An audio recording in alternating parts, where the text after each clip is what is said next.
And we're live. Hello, ladies and gentlemen. Welcome back to another episode of WunderGraph Show and Tell, an unedited and unscripted edition where we talk about what we did in the past week.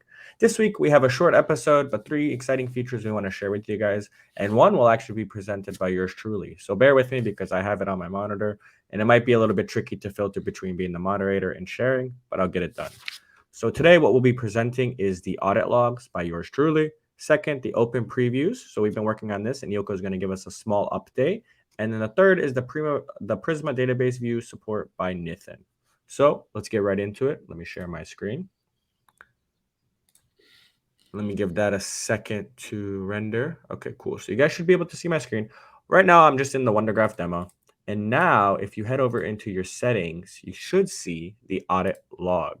So the audit log tracks the activity across all the organizations. So this is super helpful in smaller organizations as well as bigger organizations because you can see who's been interacting with your WunderGraph instances with your Wonder node and just see all the activity that's happening within your project.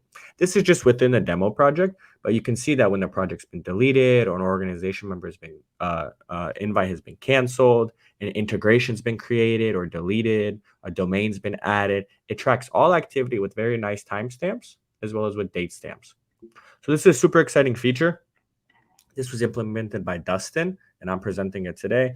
And this is available right now on WunderGraph Cloud, so you guys can go ahead and try it out. It's super helpful, like I said, in small organizations because you can keep track of who's using what, as well as with bigger organizations with people using WunderGraph Cloud.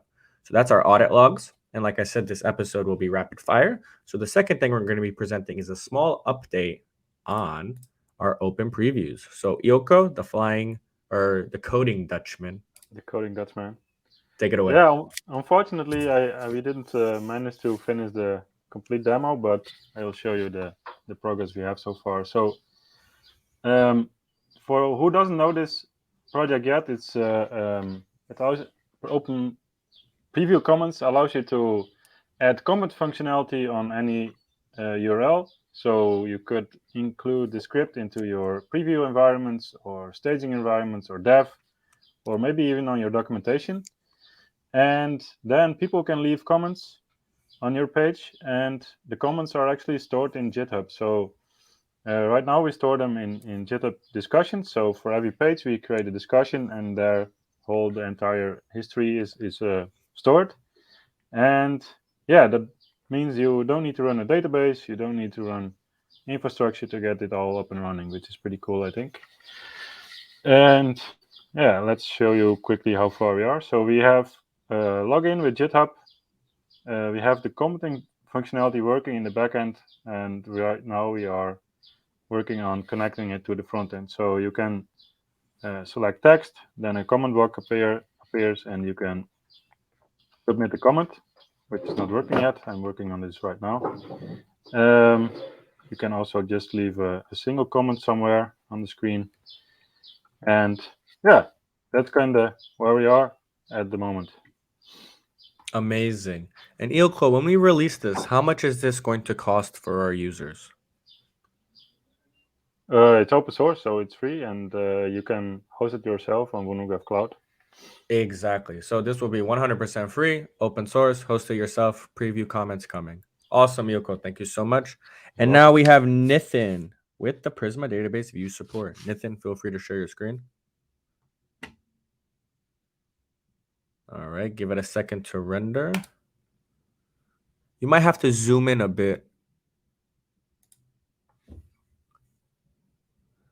Okay, it looks good for me. All right, you're muted, by the way, my friend. Okay. All right, take it away. Yeah, as we know that we can have views within our databases that is probably like a subset of data that you want from another table. And instead of executing complex SQL queries, you can populate this view with the data that you need and you can query it easily. But we haven't had support for it till now in WunderGraph. But Prisma recently have support in their preview version, and so do we now. So it's pretty simple how you can get started. So right now in this example, I'm using an SQLite database, and one prerequisite is that you need to execute the SQL to create your view beforehand before you can include it in the schema, and then we can introspect it.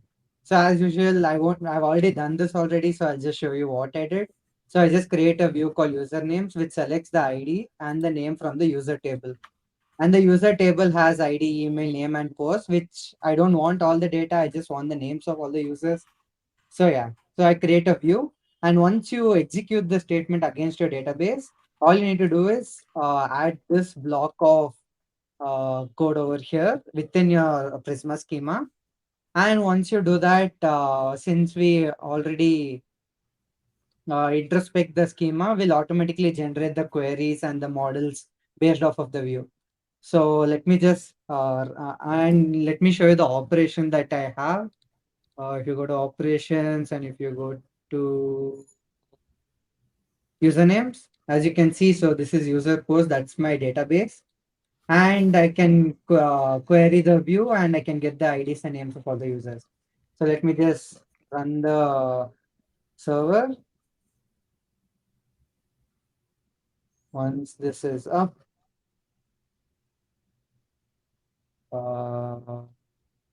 okay, Very once that is cool. up, I can execute this. And as you can see, I have the names of all the users within the database. So yeah, that's pretty much it.